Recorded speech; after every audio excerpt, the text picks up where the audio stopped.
We're live, brother. How you doing, man? Hey, pretty good, dude. Man, nerves are getting me before these shows lately, dude.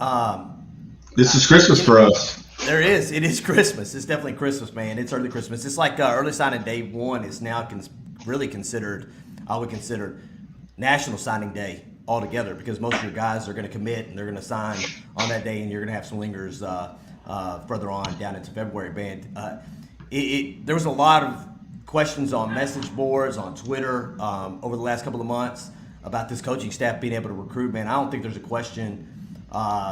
There's no question that this coaching staff can't close. Their capabilities to close are on another level.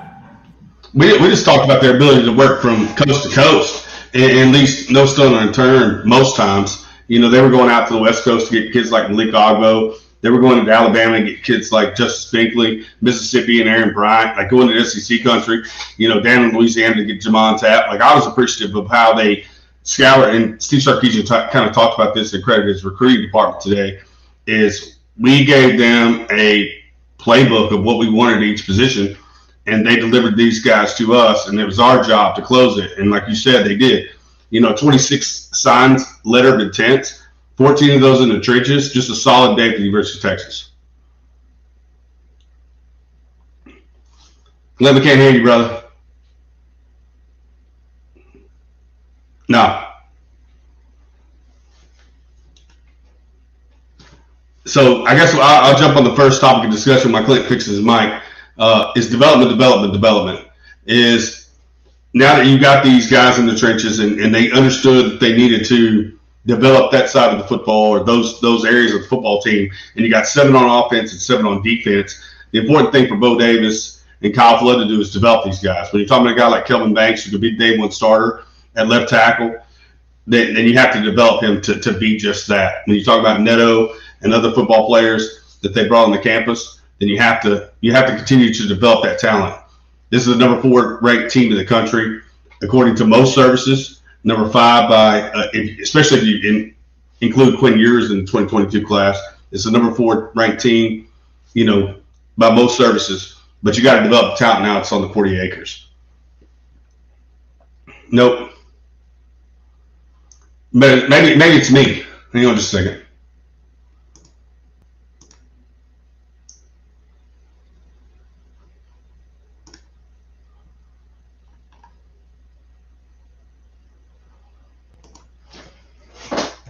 Let me send it.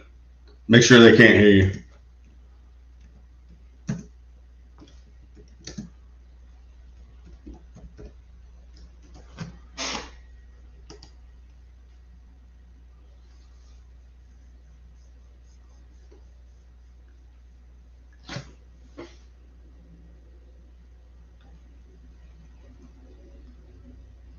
We'll try to hang out and wait on Clint for just a second while he fixes mic issues.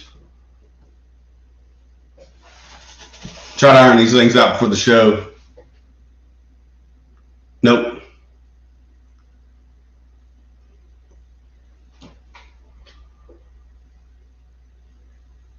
Nope.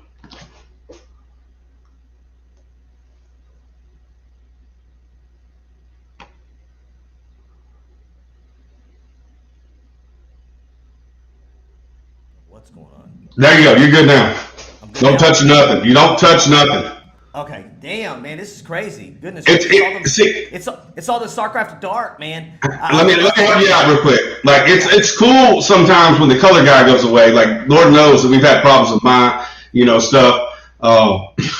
Get the whiteboard, Clint. But no, it's cool when the play-by-play or the color guy goes away because the play-by-play guy can keep the show going. When the color guy who's built off your subjects and you're talking initially, and the counterpoint guy has to run the show. It's kind of a crap show. So get after it, Clint. Yeah, its biggest thing is, man, is that Sark After Dark, man, and me and that night crew. I guess it's the Longhorn Twitter night crew. Been up for 3 consecutive days, almost 4 consecutive days. It feels like handling our business with all this Sark After Dark. And it's funny they asked about in this press conference today, will there be any more Sark After Dark? He kind of giggled at it because it is true. You're getting into bed at about 9:30, and then all of a sudden it's like one of these recruits tweet out something or or like I think what was it on right before, I want to say right, I think right at about 9 o'clock, Steve Sarkisian got on there one night, and then followed by, somebody else tweeting some stuff, and it just goes downhill after that, and you're trying to keep up, and it's all fun, man. It's crazy that you've never met these people on Twitter before, but you feel like you've got this close community, really, really close knit family, which has been really, really, really awesome on Twitter. So now we got it figured out. Everything was plugged in. Everything's plugged in. I didn't take anything out. Definitely wasn't on mute. But I go back to this development thing. I think what's been big, is you can bring these guys on the 40 acres. You can sign 27 guys. You can bring in these offensive linemen. I think if you count it, and I may be mistaken here, but I think it's a total of 14 trench guys between the offensive line and the defensive line. And we know as Texas fans, I think that's where we've been missing out. And I think that's our next step is to be able to own the line of scrimmage on both sides, both on the offense and defensive side of the ball, which I think is going to allow, obviously Bijan to do his thing, your next quarterback to be able to do his thing, and you're allowed your wide receivers to be able to move around in space a little easier when you have an offensive line. I think the same thing happens on the defensive side of the line with your back seven. Go ahead. No, Coach Sarkisian kind of talked about it. He said you want your guys, and he talked about all the offensive linemen and their ability to be athletic and to be able to block, the front four of another football team, and get their guys out in space. Like you have it. Like they're going to get to the second level with this group of guys. They're going to be able to block, that run defense of whoever it may be, and they get to that second level. And the same thing with the athletes. They want to get athletes that have the ability to make plays in space. They want to get quarterbacks who have the ability to, not just make plays when it's a simple 3-step, 5-step, 7-step drop, but have the ability to I'm watching all of our audio issues, so I'm going to get distracted a little bit because my mic was jacked up, your mic was jacked up, and hopefully we're back. But playing off schedule, like a Malik and a Quinn Ewers have to do, and like you said, the athleticism of Kelvin Banks and Neto and those guys that we're bringing into the 40 acres, Cole Hudson, who could be versatile, Connor Robinson, who could be versatile, just trying to fix the pieces, like I said a little bit earlier, for your program, not necessarily going up to the 5 stars, be lazy in recruiting and just grab as many top 5 stars, 4 stars you can by the recruiting services, but figure out which athletes best fit your system. And that's what we talked about today, is trying to find those athletes that best fit their system. When they want to stop the rush with the big guys up front, like you said, you got to be big. You got to have guys like Cam Williams. You got to have guys like Aaron Bryant to stuff the middle and be able to stop the run before, but still get a pass rush. So I think they calculated and I credit Billy Glasscock, I credit the recruiting coordinators and whoever's in that shop to identify those players. Once, like I said, the coaches gave them that blueprint to go out and find the athletes that best fit their system. And I appreciate the fact, like I said, they went coast to coast from Washington State all the way down to Mississippi to find those players that best fit their system. And it's not over yet. He talked about it today. I think we have 26 players that signed a letter of intent, but there's still 3 or 4 guys out there that we all know their name that could find their way into this class, because he upped that number today. He said we had 33 positions available, and then you talked about Marcus Caldwell, B.J. Foster, and Avante Woodard in the transfer portal. That allowed for 3 extra scholarships to be available. So this thing is fluid. It's always moving, but I think they're right there as a staff in getting the right players they want. Like you said, now it's time to develop those guys. Yeah, I think the biggest thing for me is you got guys that are still lingering out there. Probably Campbell. If I was to put a bet on a 5-star player out of the 5-star players that are still out there that are unsigned to some of these schools, some of them are committed but unsigned. If I was to bet, I'd probably Campbell would probably be the one that we'd nail down.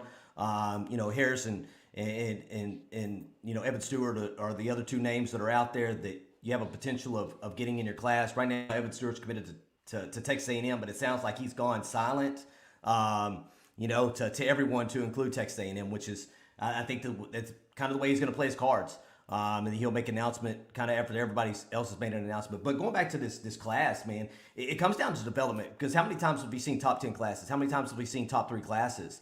And the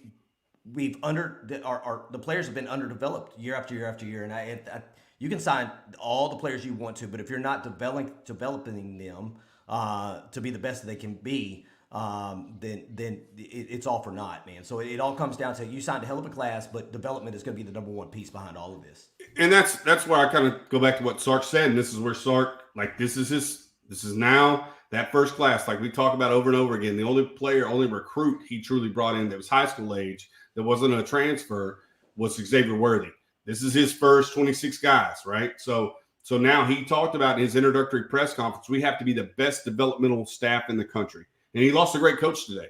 The running backs coach, Stan Drayton, within the last couple of hours was named the Temple head coach. So he lost his running backs coach. But Bijan Robinson's still in that room. Jonathan Brooks is still in that room. Roshan Johnson's still in that room. Jaden Blue's still in that room. And Ruben Owens is looking to join that room. So they need to continue to develop, like you say. And it really has to happen with Bo Davis and Kyle Flood. That is the essence of your football team, is in the trenches. We understand that's where, again, I was talking to my buddy today who happens to be an Oklahoma fan. He might be watching right now.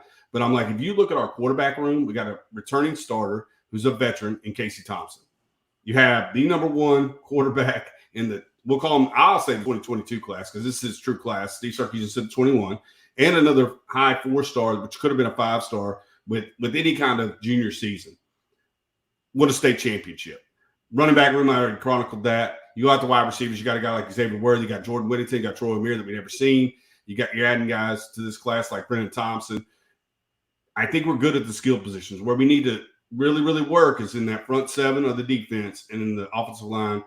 And if we can get that stuff together, if we can develop these kids, then we're really looking good in the future. Let's talk about Flipmas, man. Hashtag Flipmas or Merry Flipmas or whatever you want to call it, man. We flip guys, man, from Ohio State's coming to Texas over the last couple of years and just took guys out of the state of Texas just the way they wanted to. It's a kid nice from Lake Travis. Yeah, you got a guy. And Garrett Wilson, yeah. Flips from Ohio State, Michigan, and Oklahoma this morning, man. From Ohio State, Michigan, and Oklahoma. When's the last time that's happened? You know, the morning of, early signing day, you're flipping guys from major schools, big schools that have come into Texas and taken that talent and taking them with them out of state, man. To me, that's a big win. That's a huge win for us. And that tells you how volatile recruiting is. Like I said, like kids commit, decommit, and then guys are pushing their dates back. Guys are, and you want the kid to make the best decision for themselves. We said that time and time again. When they come to the University of Texas, we want them to create an environment where they're going to flourish over the next 4 years. Kelvin Banks is a prime example. Cam Williams is a prime example. Their coaches leave, right? And they see an opportunity, and that's what Steve Sarkisian credited guys on his coaching staff to date. He said that Terry Joseph never quit on Terrence Brooks. And I have a feeling Kyle Flood never quit on, Kelvin Banks or the big kid out of Duncanville, that's name's escaping me right now, Cam Williams. Cam Williams, yeah. And so when the opportunity came and the situation they were going to enter in wasn't the one they committed to, then Texas was the place for them. So I credit them on their continuing to recruit these kids until the actual signature got signed today. But yeah, it's one of those things that it just shows me the volatility of recruiting. Like Terrence Brooks could have decommitted from Ohio State weeks ago and decided to go to Texas. Yeah. Xavier Bryce could have done the same thing in OU. Yeah, you want to talk about the debt? Go ahead. Yeah, we got a debt here, man. From Lando Show, $9.99 super chat times 5, almost $50. Don't worry, man. We're not gonna hold you to that $50. I wouldn't. So we appreciate you $9.99 there to land it over there at the Lando Show. We appreciate it, man. He was talking about Landon Jackson. Landon Jackson coming to Texas, wind up going to Arkansas. I'm not hurt by that at this particular point with the line that we've been able to get. Obviously, if you can get some more defensive line recruits, and there may be one out there too, man, that been looking at Ohio State, that may be looking at Texas, and sounds like he may be taking not official, but a visit in January in Mario Bohr from Duncanville. Let's talk about some of these schools where these kids. Again, Lando, thank you for that 99 super chat. We definitely appreciate it, man. It's been a good day today. There's 87 people in here right now. Hit that like button for this class, this 2022 22-2 effect class. Hit that like button for this coaching staff that's been able to close. Hit that like button for our guy Stan Drayton there. Congratulations to him. I know you said something about it. Congratulations to him on taking that Temple job. If there's a guy on the coaching staff right now that should take a head coaching job. It's probably Stan Drayton. And I know that Sark's got probably a whole bunch of calls out there. He's probably got a list of 5 guys that he's probably going to reach out to fill that position. And I think we'll get a home run. It's going to be hard to replace Stan Drayton, probably one of the better running back coaches in the country. But I think we'll get a good replacement, even if it's not, maybe Brandon Harris. I was going to ask you that. Yeah. What about a promotion? Internal promotion. And then you turn around and you bring the director of recruiting that's at TCU back to Texas. It probably wouldn't hurt. He got some relationships, knows some of these players, probably recruited them. But Carrington may be available to bring him back to Texas if you do internal, like some kind of internal promotion for Brandon Harris to the running back room. And that's what I saw on Twitter was, why not promote Brandon Harris to an on-field coaching position and try to bring back Brian Carrington? That'd be the best case scenario. But I do like promoting from within the staff. Like I think, if I'm not mistaken, Clemson kind of did that this week, and they suffered today. Yeah, no bones about it. They lost Brent Venables. He went to Oklahoma, and they lost their offensive coordinator, so they suffered in recruiting. But I love the fact that people are getting promoted from within and not necessarily looking outside. If you have the ability to do so they could grow with your program. Yeah. So we got another super chat here from Steven Shale, just $10 there. Appreciate it, Steven, man. Appreciate it. Throw a question out there, man. Throw a question out there. Or a comment. Super chat or a comment, so we can put that up here. But we definitely appreciate you spending your hard-earned money on me and Jeremy here doing these shows. I tell you, me and Jeremy get excited about recruiting. It's something we follow for a long time. Hell, probably here in the spring, we'll start doing 7-on-7 tournaments again, trying to get in the ear of some of these 2023 guys. Jonte Cook's another one from DeSoto. But I want to go back to these schools, man. I had to pop up a comment from my nephew that he loves watching Oklahoma stuff. Believe me, brother, I share an office, young man, with a guy from Oklahoma, and it's not suffering. Like, they are consistent winners, right? But when you have a bombshell dropped on a program where a coach leaves and nobody knew anything about it, and you're in scramble mode, kids don't like uncertainty. And I mean, you see that. Like I'll talk about Quinn Ewers. Like, Quinn Ewers left South Lake Carroll as the number one recruit in the 2022 class. And I saw my wife this before we joined the show. And I don't know if he has that, if he doesn't have that Ohio State experience, that he ever comes to the University of Texas. Like, if he doesn't go to Ohio, like if he would have just remained in the 2022 class, I don't know that we ever would have got him on campus with a 5-7 record. But he goes to Ohio State. He sees Steve Sarkisian's offense work. Now, the defense, again, we know we had a lot of points scored on offense, but he sees Steve Sarkisian's offense work. He sits behind C.J. Stroud, who's a freshman. And now he says, how am I going to go on the football field? Let me go home. And so I just, in Stratton's, it's so volatile. And these kids need certainty. Like, there's a chance if Stan Drayton leaves before today's signing day that Jaden Blue doesn't sign with his class. That's a possibility. Do I think Jaden Blue's been committed to the University of Texas since he was a junior? So do I think that would have allowed him to leave? Absolutely not. But it tells you that these kids who were coming to certain programs want, most times, for that position coach to be solid and definitely that head coach to be solid. Yeah. Got another super chat here from Jabo797. Devin Campbell waiting to sign makes me nervous. Also, Evan Stewart has a sign, still have a shot. Devin Campbell doesn't make me nervous. It really doesn't. I think he's a Texas guy through and through. Does it suck that he didn't sign early signing day? He wants to wait probably until February or one of these. I think one of these All-Star games. I'm not sure what his plans are, but I feel really comfortable about where we're sitting with Devin Campbell. To me, you've already signed probably the top offensive line in the 2022 class. Devin Campbell will be a cherry on top. That's the way I look at it. Obviously he's a 5-star guy. To me, there's a few guys out there in this class that could be day one starters, and we'll talk about that a little bit on the offensive side and the defense side of the ball. But to me, he's definitely one of those guys that me and Jeremy talk about can't miss. So hopefully he signs. He commits to Texas and he signs the paperwork. You want to talk about Devin Campbell a little bit? Well, I was praying that Bill Beatonbow would follow Lincoln Riley to Los Angeles, because that's the guy you're recruiting against. The guy in Bill Beatonbow at Oklahoma. And that's the only thing I think that's kept him in this race. I feel like if Bill Bedenbaugh would have left and gone to USC, I feel like Devin Campbell would have signed today.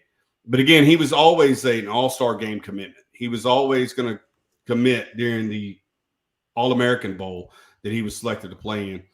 And guys like Evan Stewart, Clint, me and Clint had a talk about Evan Stewart on the way home. Today we were driving the truck on Bluetooth, being safe. And it's one of those things where Evan Stewart and Devin Campbell were two of my can't miss prospects, along with Bryce Anderson and a couple other guys. Kevin Banks was one of them. We were lucky enough to get him.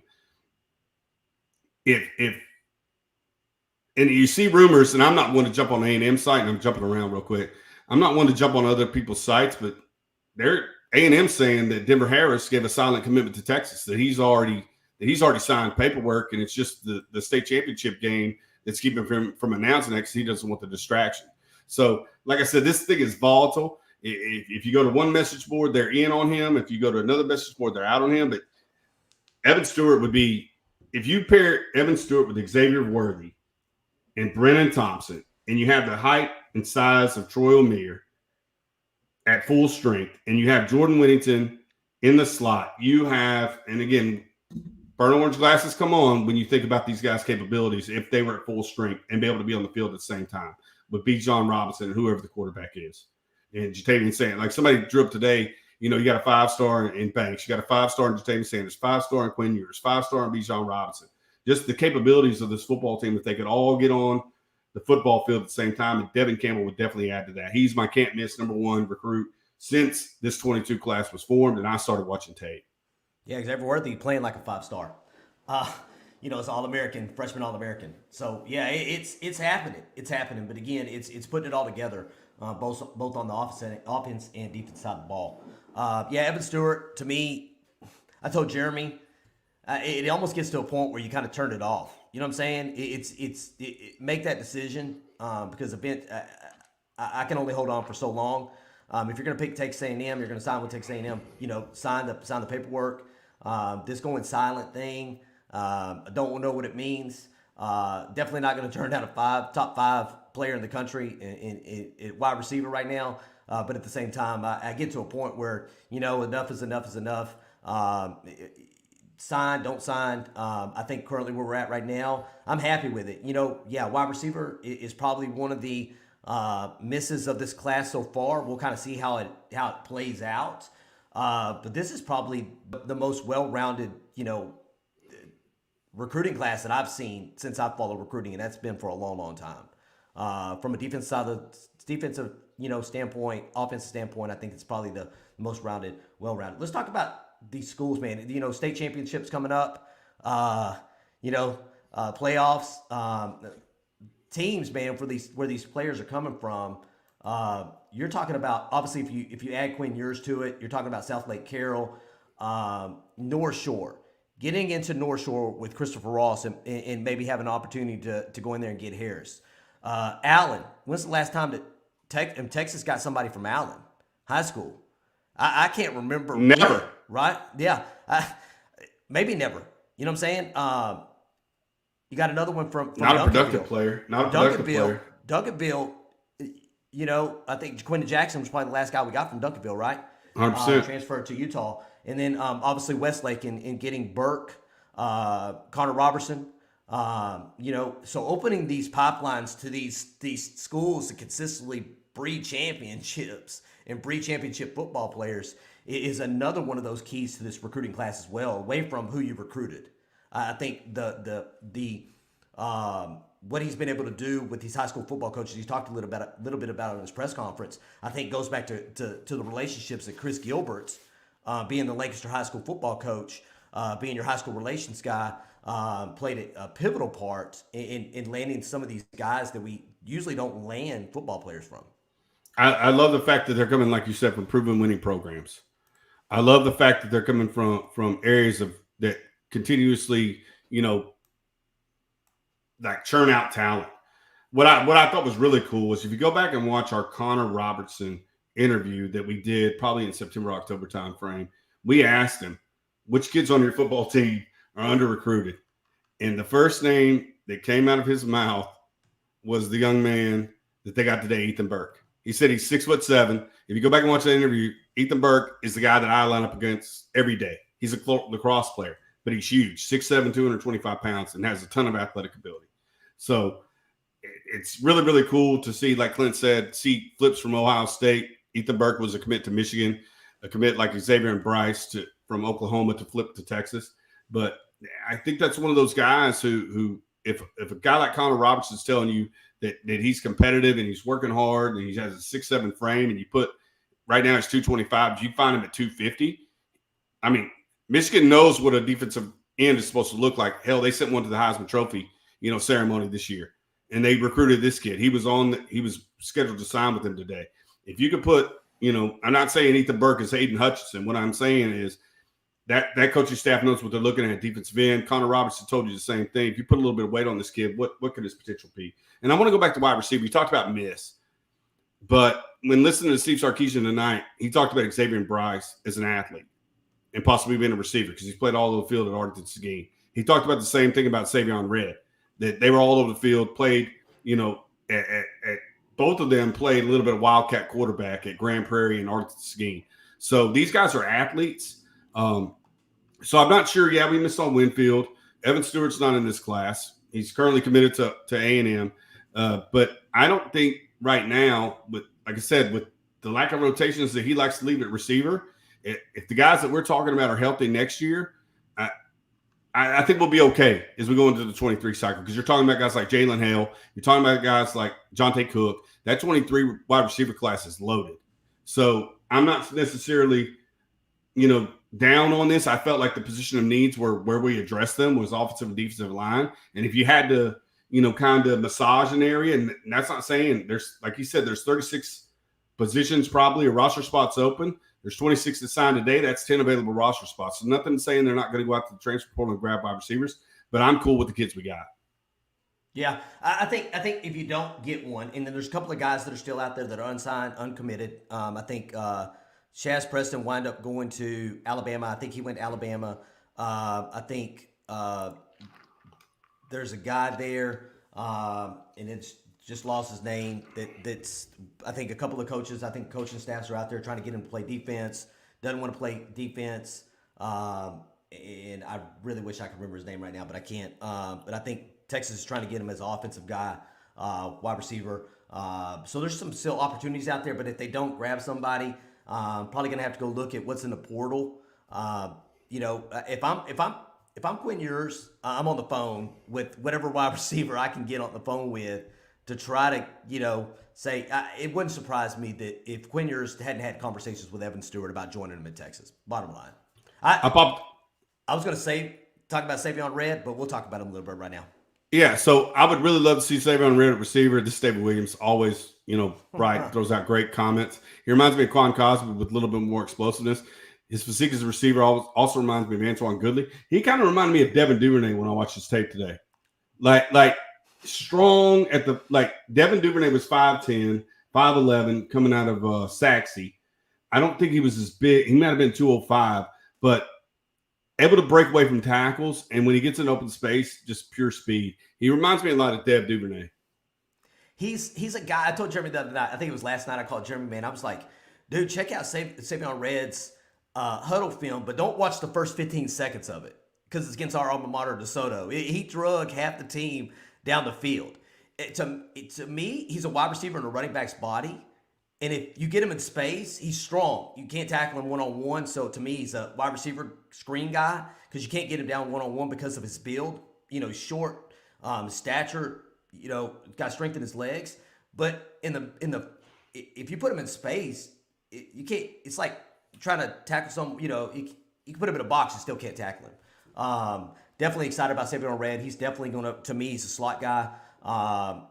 But at the end of the show, we were going to talk about most underrated recruits that is signed today. Go ahead and give you mine. Savion Red was my guy. I think he's going to do big things, man, on the 40 acres. I think the way that they've used him there at Grand Prairie, all over the field, doing multiple things, playing quarterback, doing all these other things, hasn't allowed him to progress as a wide receiver the way that probably other wide receivers are done. Grand Prairie, the high school, Grand Prairie High, doesn't Division I athletes. I can't remember the last Division I athlete that came out of Grand Prairie. It seems like everybody else around him is producing Division I athletes, but Grand Prairie high, but really, really high on Xavier Red. You want me to Since give my underrated? Underrated. I was scrolling, and I don't know what the term underrated means, because Jaden Blue was the number one consensus running back before he sat out his senior year. He's the number. There's a reason why we put him on the thumbnail. Because we were looking for number one guys. Like I say, Terrence Brooks is on the thumbnail because he's a recent decommit from Ohio State University. Cornerback that we sought really, really early in the cycle and then flipped today. And then we got Quinn on there, who's the number one quarterback in the country. But Jaden Blue was consensus number one running back. And I know he's going to have to sit behind Bijan Robinson. I know he's going to have to sit maybe behind Jonathan Brooks. But I think Jaden Blue's potential is, again, probably, and again, if I was going down to the 4 stars, it'd probably be Chris Ross, because what he did at Galena Park North Shore, again, a predominant program there in Houston, playing as the defensive player of the year in Houston area. But I'm going to go with Jaden Blue. Jaden Blue. Wow. Yeah. Okay. Yeah.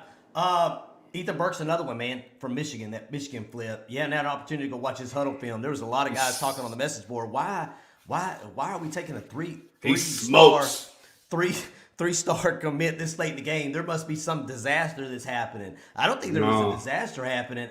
This guy is, man, Michigan, obviously somebody's seen something with defensive ends at Michigan, right? And obviously Hutchinson there, right?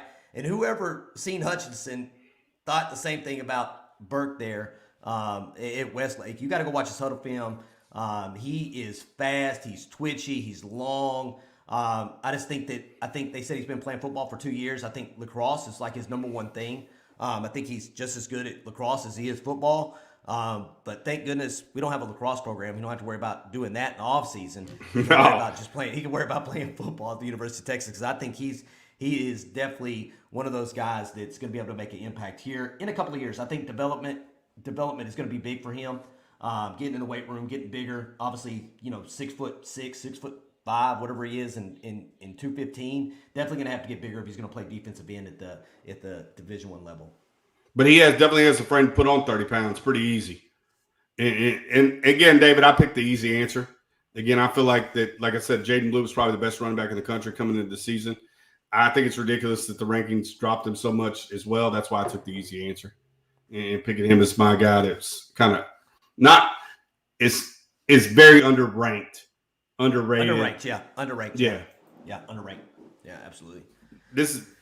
I'm going to bring this up because we had this conversation back when we interviewed Champ, before we interviewed Champ, after we interviewed Champ, and I asked Clint. I said, "Hey, man," I said, "What's the recruiting philosophy? What do you do if you have a guy like Champ Lewis, who, again, he was on our show, loved the kid, fantastic young man. His father, we've had correspondence with his father. But again, he's rated as the 985th best player in the country. And when you're talking about cornerbacks like Jalen Gilbo, you're talking about Terrence Brooks, you're talking about Denver Harris, you're talking about Austin Jordan. If a kid commits to you in the summer, and then all of a sudden other kids of higher, what we consider higher capability, the coaching staff or the recruiting staff considers of higher capability day one, what do you do with those kids if those scholarships aren't available? And at the time, me and Clint, being military guys, we said we'd be loyal to that kid who gave his commitment to us.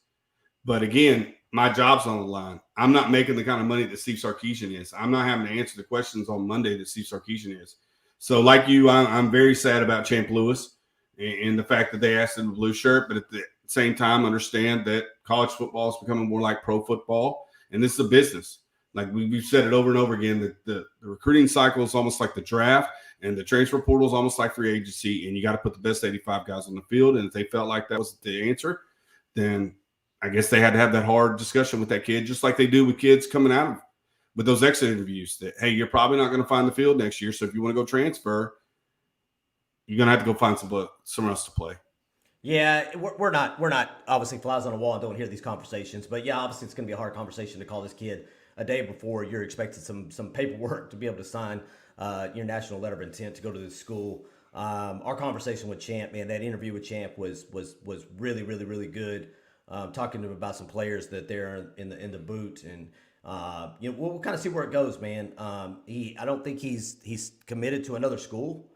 He may be open to still come to the University of Texas. We'll kind of see where it leads, man. But yeah, it's one of those things where if you are if you're going to be one of those programs that's going to sign a bunch of 5-star, 4-star players, and you get down to having limited scholarships because guys telling you they're coming, you're going to have to make those hard decisions if you're not going to be able to give them a scholarship moving forward. It's kind of where it is, man. Who knows what happened at the end of the day here? Did they get an answer from another wide receiver that led to wide receiver signing at Baylor? You know what I'm saying? I don't know what the conversations are. They could have some silence moving over the next few days that have them make decisions to let other guys go elsewhere because they can't fit them on the team at this particular point. Hell, I think he said 36 scholarships out of the 85. I think trying to sign 36 guys with transfers with 85 scholarships, on a team. Hell, you done changed over the 50% of the team in a matter of a year. But that's what you do. If you have the ability, like that's what previous coaching staffs probably didn't have the ability to do, is you saw a formula that worked for you at Alabama. Talking about Kyle Flood, Jeff Banks, Bo Davis, and Steve Sarkisian. You understand what kind of athletes you have or have to have in order to compete for championships. And that's what I'm saying. You have to have those hard conversations with the guys that are on the roster. Like I said, we get happy when a guy comes back to the university, but we also, me and Clint, get pissed off when a guy who's been unproductive decides to be a super senior and taking up a scholarship from a kid who can possibly come into your program and be productive, whether it be from the recruiting cycle or the transfer portal. Like, it's become a business. Like, and I think these guys are making money now. Guys want to clown on our offensive line for making $50,000 a year. They're talking about Quinn Ewers being $1 million quarterback, but that's why it allows you to have these tough conversations with these kids and say, hey, man, name, image, and likeness is not just a Texas thing. It's all over the country. So if you want an opportunity to get on the field and play and promote yourself, it might not be here. It might be at Texas Tech. It might be at Baylor. It might be at SMU. It might be at Virginia Tech or Boise State. But it's not going to be here because we're looking for this kind of ball player. And I think, like I said, that's not what the other coaches before this tenure had the opportunity to do, is have those hard conversations and say, hey, man, we're looking to overturn this roster because we're looking for guys like this. We're looking for big bodies like Aaron Bryant. We're looking for big bodies like Cam Williams to change this roster because we feel like this is what's going to allow us to win football games. Lando Show, A&M just flipped the corner from Georgia. Denver Harris, question mark, eyes. We'll see, man. That team out east signed a class. They signed a class, man. I think they're close to, 330? There's 3 classes ahead of us. I think it's, Texas A&M, Alabama, and Georgia, and then Texas. And then if you're looking at, adding Quinn Ewers to the picture, and then Ohio State, and then Penn State, I think if I'm correct about the first 6, 7 classes there, man. But they signed a hell of a class, dude. And Alabama or A&M top recruiting class, 25 commits, 319. Alabama 24 commits, 317. Georgia 27 commits. So these classes are big. Like I thought ours was the only big class, 314. Ohio State 18 commits, 289, and then Texas with 27 commits, 281. But like you said, if you add Quinn and you go to the overall, then I think we jump Ohio State. It's Texas A&M, Alabama, Georgia, and Texas, which it is if you add Quinn Ewers. So, again, coming off a 5-7 season, you're in the top 4 or 5 in recruiting against teams like Alabama, who's in the Final Four, Georgia, who's in the Final Four, Ohio State, who's consistently competing for the Final Four, and you're right there amongst them. You're right where you want to be. That's what I'm saying. Texas will always be relevant because the brand, and again, I feel like this coaching staff, like we talked about, people clowned on them about being closers and couldn't recruit and lost this guy and lost that guy. And if Quinn Ewers doesn't sign with Texas and Steve Sarkisian needs to lose his job, proof's in the pudding, man. Now we got to do what you said earlier and develop these guys. Because that's the difference. Texas has a legitimate chance to gain the commitments of both T. Brooks and D. Harris. That dude is unbelievably talented, considering the issues that Deshaun Jameson had this year.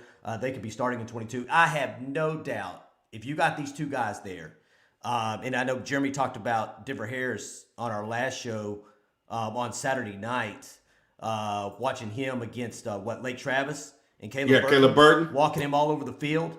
No doubt. And on three, another recruiting site has said that they believe that Terrence Brooks is the best safety in the state of Texas. Did I tell you that Terrence Brooks was 16 years old? You did tell me he was 16 years old. Steve Sarkisian said that today. We got another moral of Jomo. We have a 16-year-old early enrollee at the University of Texas who could be the best cornerback in the nation. It's crazy. And like I said, he knows what I feel about Denver Harris. Like, Denver Harris is a monster. Like Steve Sarkisian said today, I want guys who get in people's faces and play press man coverage. And he's got a guy like that with Jalen Gilbo. He's got a guy like that with Terrence Brooks. And if you add a guy like Galena Park North Shore, I'm not going to say his name until he's committed, but a guy like Denver Harris, that would be unbelievable. Yeah, that's a stacked class. But we've also seen what happened with the 2018 defensive back class too. You know what I'm saying? That was supposed to be the best defensive back recruiting haul in recruiting history. You know what I'm saying? And signing DeMarvion Overshown, BJ Foster, Deshaun Jameson. And I know that's previous classes, previous coaches that didn't develop these guys or they didn't play to the potential in which, and not forgetting Stearns was in that class as well. So the excitement, one, that Terry Joseph had today when I'm assuming Terrence Brooks made his commitment, fired me up, man, because you see the passion behind these coaches. Hell, I thought Blake Gideon was going to tackle Terry Joseph from behind, man. But you seen the excitement when they got Terrence Brooks, man. And hopefully we see that excitement a little bit more. I'm down with a little Sark after dark for the next couple of days if it winds up us getting a couple of more recruits of this caliber. Stratton said he's a grown man at 16. Yeah. He's definitely a baller. Queen Bee's like he doesn't turn 17 till March. Wow. It's crazy. And his father was in the NFL. Yeah, we knew that. He's a second generation player. Yeah, I just, the only thing I worry about Brooks is the level of talent that he plays. Again, he's a private school kid. So you just got to, I know Denver Harris plays dogs at Galena Park North Shore. I'm not so sure the caliber of talent that Terrence Brooks plays against as a private school student in Dallas, but happy to have him. Yeah, they say technically sound. Technically sound. He's probably the best. This is on 3. I think they were saying he's technically sound. He's the best cornerback in the state from a technical standpoint. And again, I didn't watch any Terrence Brooks film. You know, I probably watched it back. You know, when Texas was on his list along with Ohio State, but I haven't gone back and watched it. You know, since. So I'll go back and watch it today and understand that he's 16 years old. He's going to develop a little bit faster. Even with the size, speed, and that he currently has, a little bit faster because he is so young. But the technique probably comes from his daddy or from his father being an NFL, player. Like, he was born to play cornerback because that's what his dad did, and technique's not a thing. It'd just be nice to see. Like I said, I'm gonna go back and watch his film just after this and see how he puts his hands on people, because that's my favorite style of cornerback, and the Steve Sarkisian's too. You reroute guys and make them, you throw the timing off at the quarterback. That's where we need to be. Yeah. To me, Evan Stewart embarrassed a lot of people this year, in camps and all this other stuff. There was a clip out there, Evan Stewart versus Terrence Brooks, man, and Terrence Brooks was in his hip pocket the entire time, man. So if you've gone back, if you looked at Evan Stewart's film, he embarrassing guys at Florida on the football field. At 7-on-7, he was almost unguardable. So to me, it's go back and look at that film, man, because I think he's the real deal. And you hope, you just hope you have that depth, because we've loved Keaton Crawford and Ja'Day Barron. We thought they were hungry since they jumped on campus, and you want guys like Jameer Johnson to come up and compete. But yeah, Brooks and Harris in my mind on another level. Like you said, David, not necessarily start day one, but if they're if they're running neck and neck with Keaton Crawford and Jay Barron day one in the fall, I'm feeling really, really good about my secondary. And again, this is an area of need. Like I said, the front seven, but we know that B.J. Foster's not in the program anymore. We know that Josh Thompson's not in the program anymore. We understand that Deshaun Jameson's coming back. Chris Adam Ward transferred out. Tyler Owens transferred out. Like, this is an area where you got to get bodies, but you got to, like Steve Sarkisian said today, quality bodies. Not looking for quantity, but guys that are going to be able to get out there and play. So, yeah, if you got guys like Terrence Brooks, and I'm tired of saying Denver Harris because he's not in this class, but if you get those guys and they're pushing Jay Barron and Keaton Crawford for playing time in the front of the fall, then you got a lot of depth at corner. And has Terrence, not Terrence Cooks, but as Anthony Cook decided whether he was going to come back or not. Do we know that yet? We ain't heard anything about it from Anthony Cook. Okay. One way or the other, I haven't heard anything. Lando talking about Austin Jordan. Lando, let me forget. You got to Google it, man. Google Chris Gilbert, Lancaster, Texas. He was our high school football coach from 2011, maybe a little longer than that, 2011, all the way up until he decided he was going to go to the University of Texas. He's a Lancaster coach. So I know you had said he was at Sauk. He might have been at Sauk before he was at Lancaster, but Lancaster is where he finished his high school tenure before he decided he wanted to be the high school relations guy there for the University of Texas. Austin Jordan, I forgot when I was going through schools, man, North Shore, Westlake, South Lake Carroll, all these other ones I forgot. Denton Ryan. Got Denton Ryan, man. We got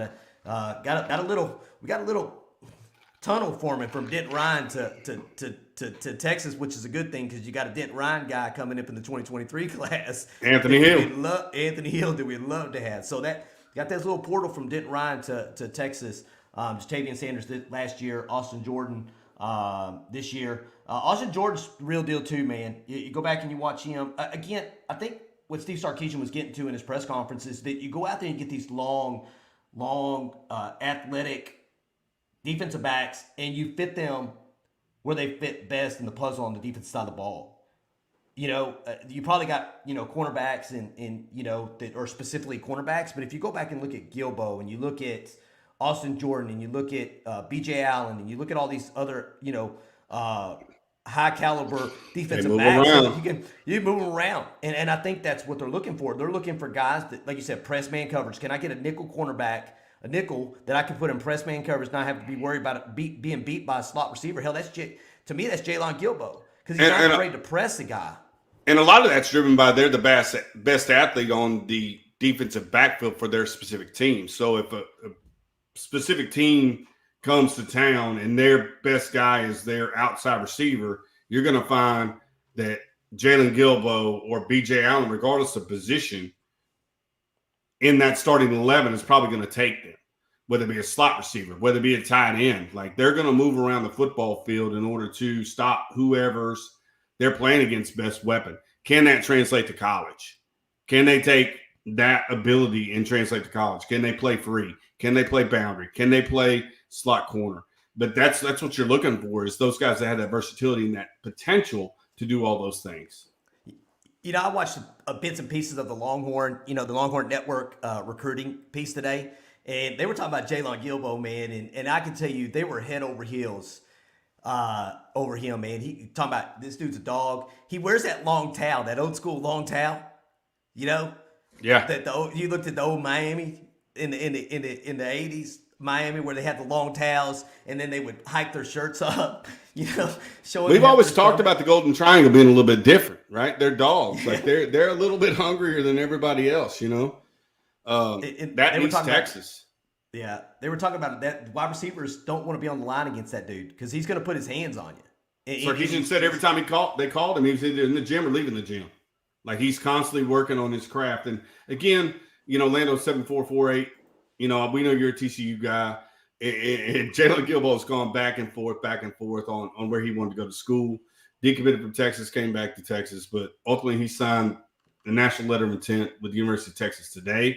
And once he gets in that cornerback room, that defensive back room with, Terry Joseph and Blake Gideon, I think he'll be solidified because he's definitely a player that we need. Again, it's a position of need. And I think he fits the prototype of what they're looking for in that defensive backfield, especially at corner. Yeah, Max Nell here. Check Brooks out on 7-on-7 cans. He consistently shut down Evan Stewart and Caleb Burton. That's what I seen.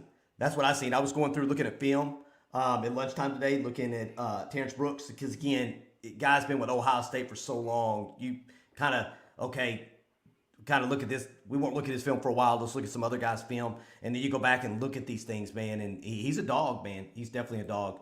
I'm not sure who Randall is talking about here. He projects best at nickel, got to be able to flip hips and also tackle. He can do both. I think he's talking about Jalen Gilbert, and that's where I see him at. Go ahead, yeah, probably. My thought was, shoot, it kind of escaped me, but dang, yeah, we'll come back. Like, hit something else. Yeah, David Williams talking about, again, this defensive backfield, actually like Brian Allen and Austin Jordan. And I think both of them will potentially be excellent safety duo. I think that's where you're going to see those two guys at. Jalen Gilbo, again, at nickel. And then if you get two shutdown corners, man, you're talking about a defensive backfield that can play very well. But it really starts up front with those 7 guys we just signed on the defensive line, really. And we're going to have to talk about them at some particular point. Good grief. Yeah. Brooks. Yeah, he was talking about Brooks. Terry Brooks playing nickel. Yes, because I think that, again, watching I haven't watched Terrence Brooks' film, but watching Jalen Gilbo and Denver Harris live action, Jalen Gilbo's film time and time again, those are the guys I want outside. Like, I want those guys who are going to be in your mouth from the snap of the football. Terrence Brooks, again, it's probably because he's 16 years old, but you don't see a lot of that. Like, you talk about him covering Evan Stewart, and I'm going to go back to where I was going before because I remember what I was talking about. But it's in his hip pocket, right? He's a good cover corner, and we talked about this on the ride home.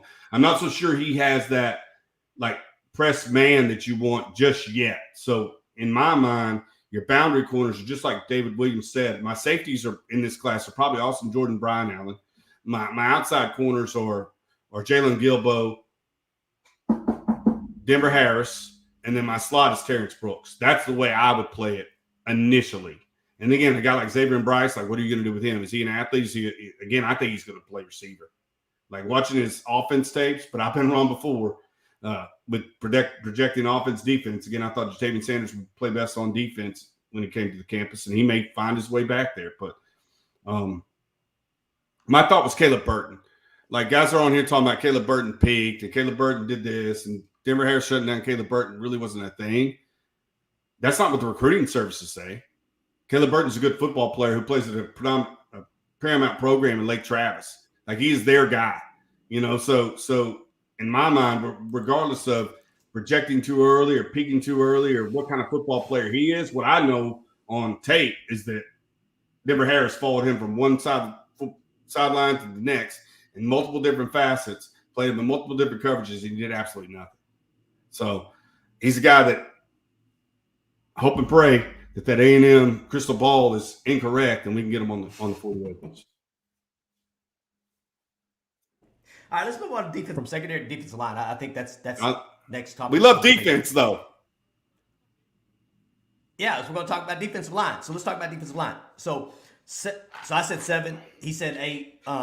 7, 8, doesn't matter. It's a hell of a haul here.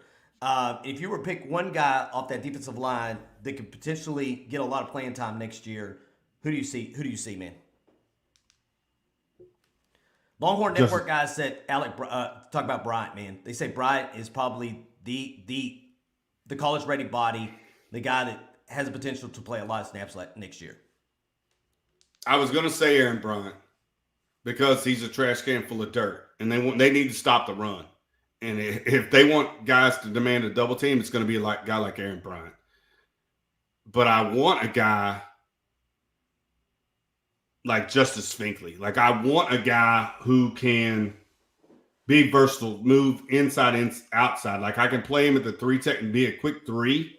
Like, we're Dallas Cowboy fans, right? And me and my buddy, who's an OU fan but is a Dallas Cowboy fan myself, talked about Randy Gregory, Micah Parsons on the outside, talked about DeMarcus Lawrence being the 3 and Neville Gallimore being the 1. If you can put a guy in that 3 technique that has speed and demand a double team with a trash can full of dirt who always demands a double team, you got problems.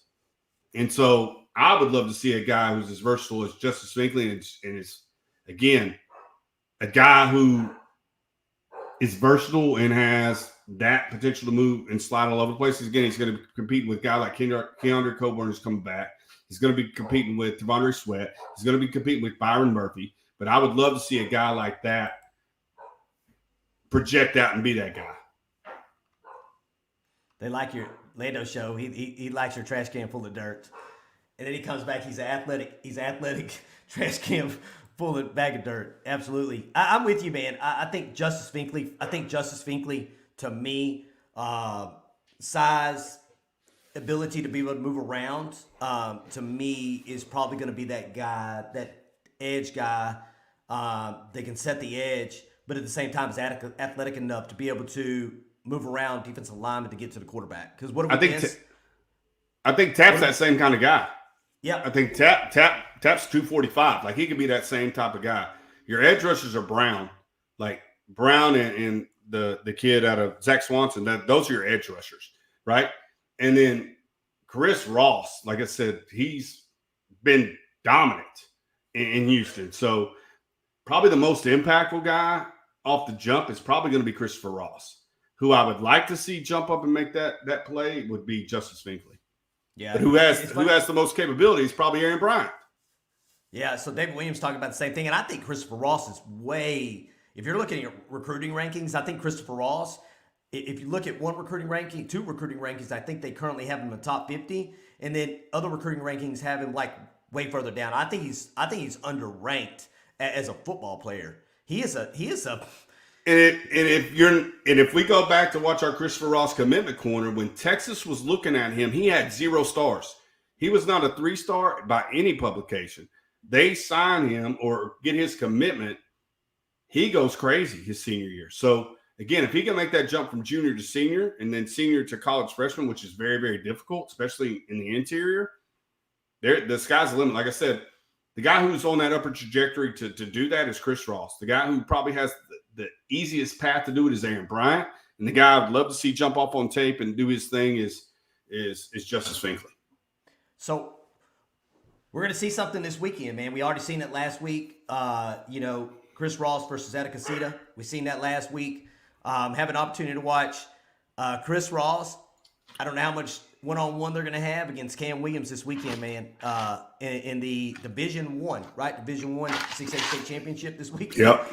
We'll get to see those guys work, man. You also get to see Connor Robertson, right, work. You'll get to see Burke work. The list goes on and on with these state championship games and the kids or the student athletes that are currently headed to the 40 acres in those championship games this week, man. It should be fun to watch. Really, really fun to watch because your eyes are going to be kind of glued towards those guys and how they play. So it's a rematch of Duncanville versus North Shore. So, and in lower classifications, you're looking at guys like Dalton Brooks from Shiner.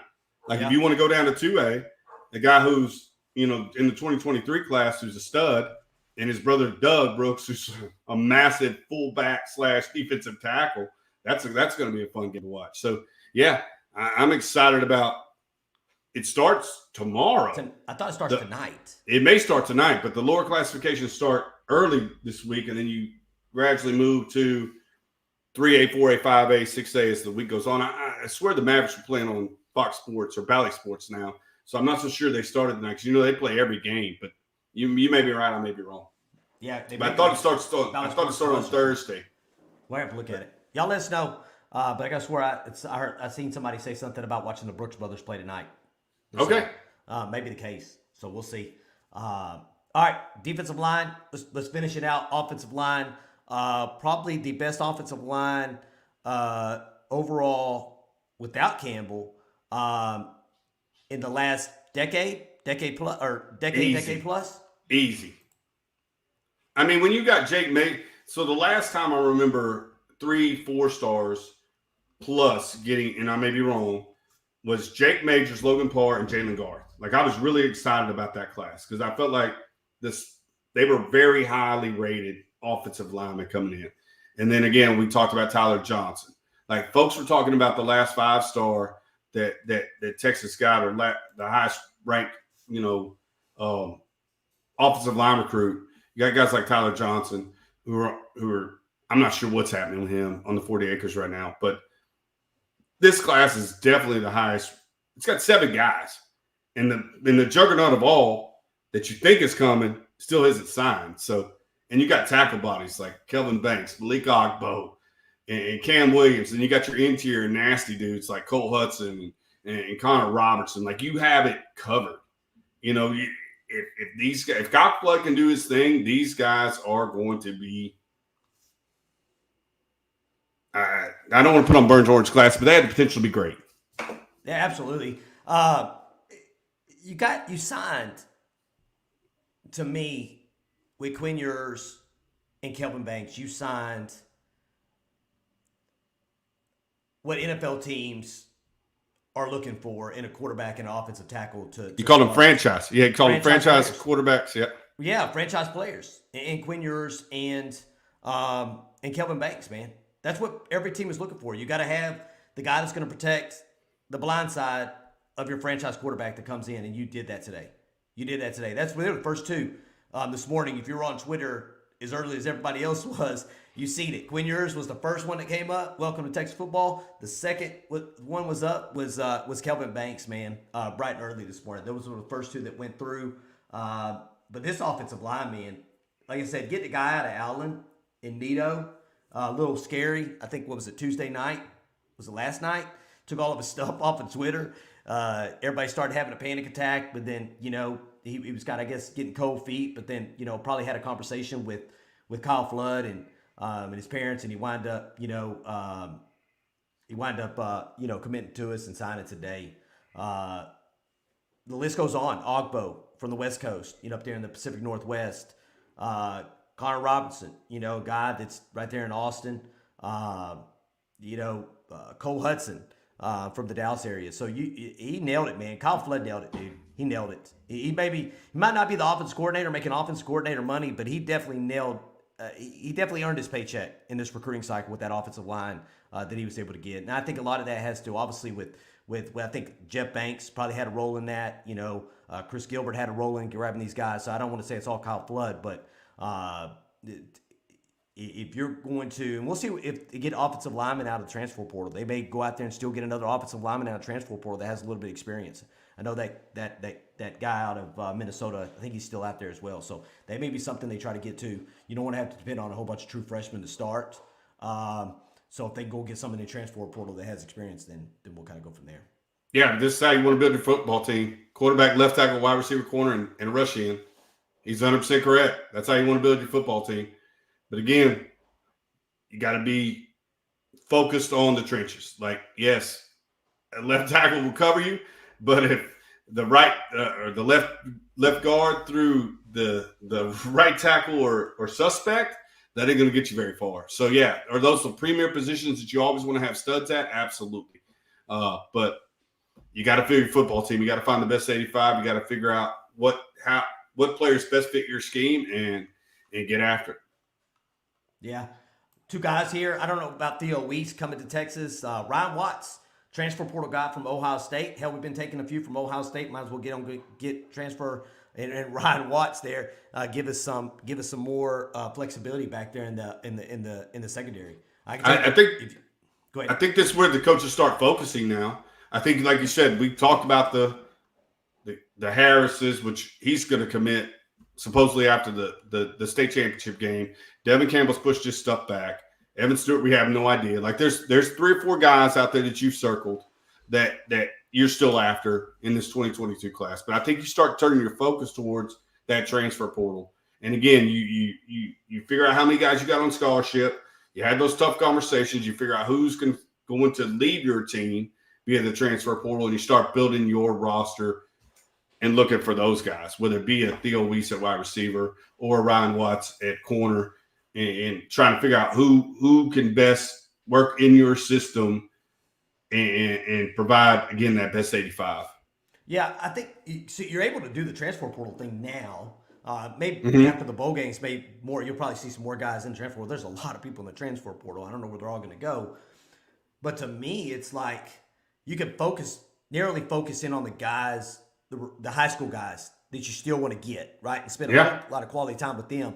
But then I would say that 20% of your time has to go there. Now 80% can go into the transfer portal and figure out, kind of nitpick who you want to get out of there. If you're not a position coach right now that has Like if you're not Kyle Flood and you're not chasing Devin Campbell and you're not Andre Coleman and chasing, and again, you're going to have some Steve Sarkisian involvement in this, and you're not chasing Evan Stewart and you're not Jeff Choate or Pete Kwiatkowski chasing Harold Perkins, then your focus needs to be on, like Bo Davis, I think his job is done. I think there's certain positions where, and we'll figure out the running back. Like the running back is done. AJ Milway's done. Like he starts focusing on, figuring out that board with Billy Glasscock and figuring out who those transfer portal guys are. But at the same time, 23 is right around the corner. You got to start looking at that 23 class because you got to start making those relationships now.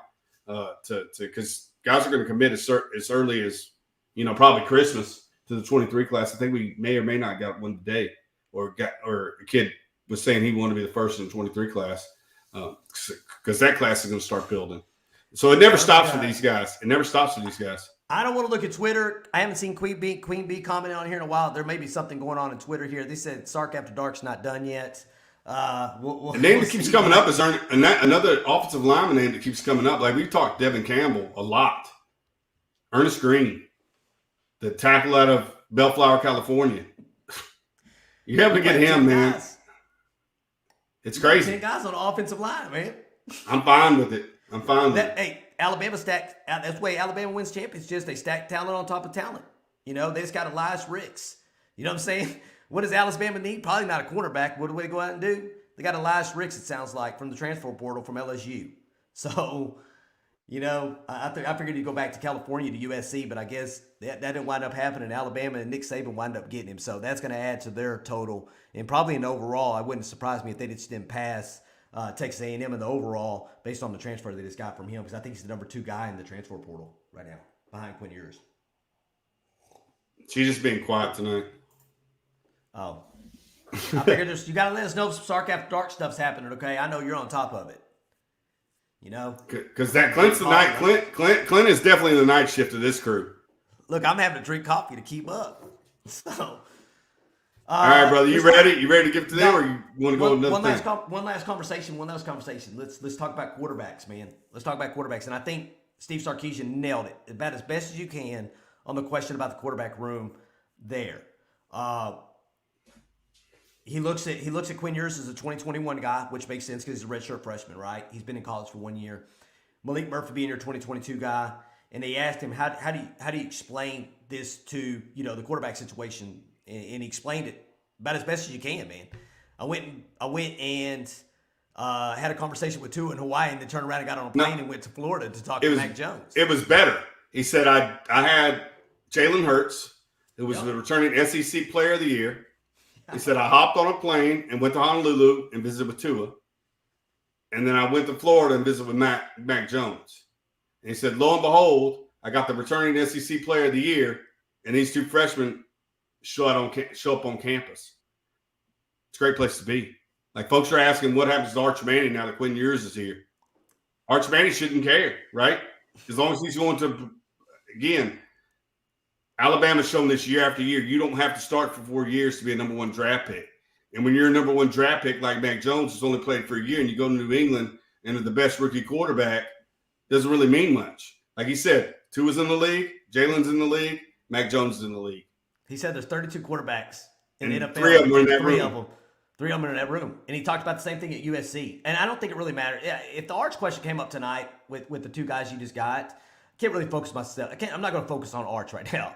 We got to focus on developing the players we currently have, moving on the 40 acres and moving to the 40 acres in the season coming up. And if Arch works itself out, it works itself out. That's why I kind of look at it. I'm going to ask you this question, though. Me and you talked about it, so I already kind of know your answer. This evening on our ride home, if there's a quarterback who's going to transfer right now, who's it going to be? Hudson Card. He's either going to move to receiver or he's going to transfer. Because Casey Thompson said he's coming back. And again, I don't think he's a different kind of cat, man. Like, even if he knows, or even if he loses the starting job to Quinn Ewers and or Malik Murphy and or Charles, whoever comes out of that quarterback battle, and I just say that because there's 5 dudes in there now, I think Hudson Card would be the first to transfer because, again, he has the most eligibility, the most to gain. I feel like, again, Casey Thompson's a different kind of cat, and he wouldn't mind if he knows he's not an NFL quarterback. He would not mind being that experienced backup that a football team that's led by Quinn Ewers and or Malik Murphy or an underclassman would need, because he's committed to the University of Texas. I mean, he came from Oklahoma. His dad was at Oklahoma. He came to Texas, and I just don't think he's at that point in his career where he's going to want to change schools at this point. Yeah. I think you're right, man. I think Hudson Card, being the younger out of the two, is going to – I think he's going to find a home. I think he's definitely going to find a home. It wouldn't surprise me if, Coach Stanton reached out to Hudson Card, to kind of see where he's at. You obviously can't do that unless guys in transfer portal. But there's things that happen behind the scenes that are happening. And I agree with you. I think Hudson Card, I just kind of see what happens to Casey Thompson. We'll see. Do I think Casey Thompson thinks he's a college starter somewhere in a program? Absolutely. So I think that'll affect him too. If he thinks could be a starter somewhere and the place is right. It could be a place where you have a redshirt freshman and a backup, a redshirt freshman, another redshirt freshman in Charles Wright, and then you have a true freshman in Malik Murphy sitting in that quarterback room at the beginning of the season.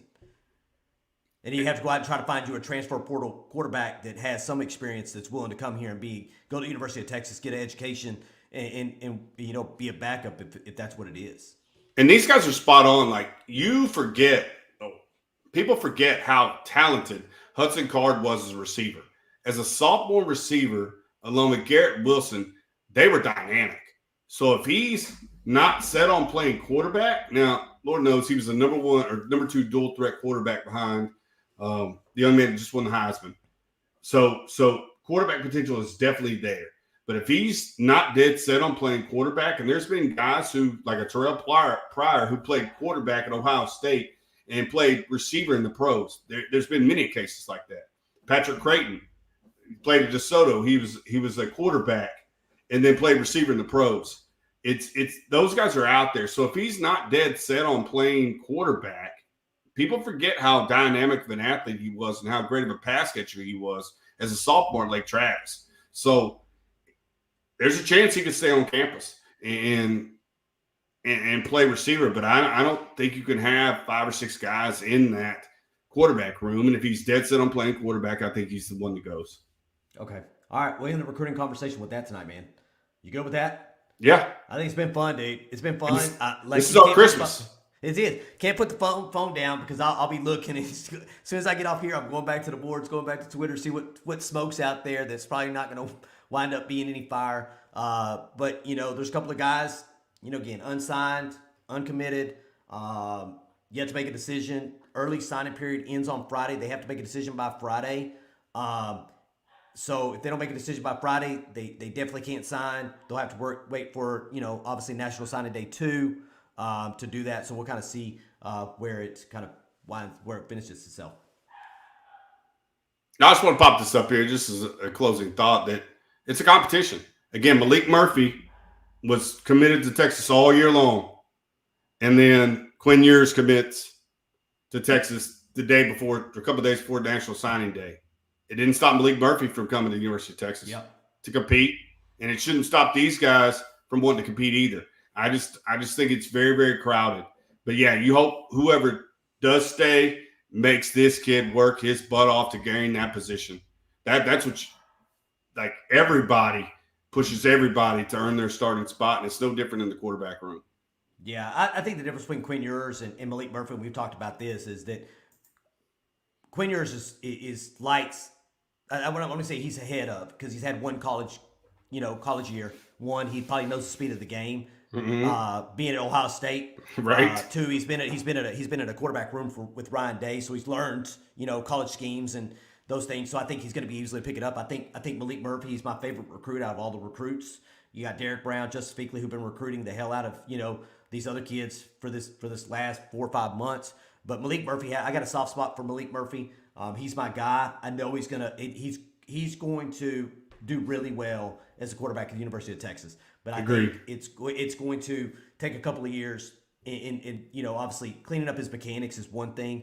2, the offense and defense they're running there in California at that level in which he's playing is not at really the Texas high school level. So he's going to have to learn schemes and defenses and all those things. But I think the sky's the limit for Malik Murphy. I'm excited. I'm glad he decided to, hey, stick it out with Texas, even with Quinn Ewers coming in.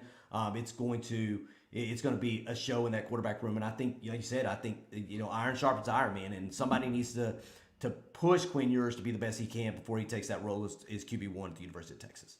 So, all right, we're ending it there, man. We enjoyed this chat. Hopefully I enjoyed it as well. Please hit that like button if you haven't hit that like button. I think before we got on here, I think we were 12 shy of 3,300 followers or subscribers. So if you have not subscribed, please hit that subscribe button. We definitely appreciate it. You can find us on Facebook at Texas Football Talk. You can find us on Twitter at Texas Football Talk. And we are really, really active on Twitter. You can find us there at TX Football Talk. We are presented by DraftKings. If you go in there and type promo code TPPN in there, there'll be a special deal for you. But we appreciate you listening as always. Y'all have a wonderful rest of your week. And I think me and Jeremy will probably be back on Sunday. If something happens before then, you may see us before then. Y'all have a wonderful rest of your week and hook 'em. Hook 'em.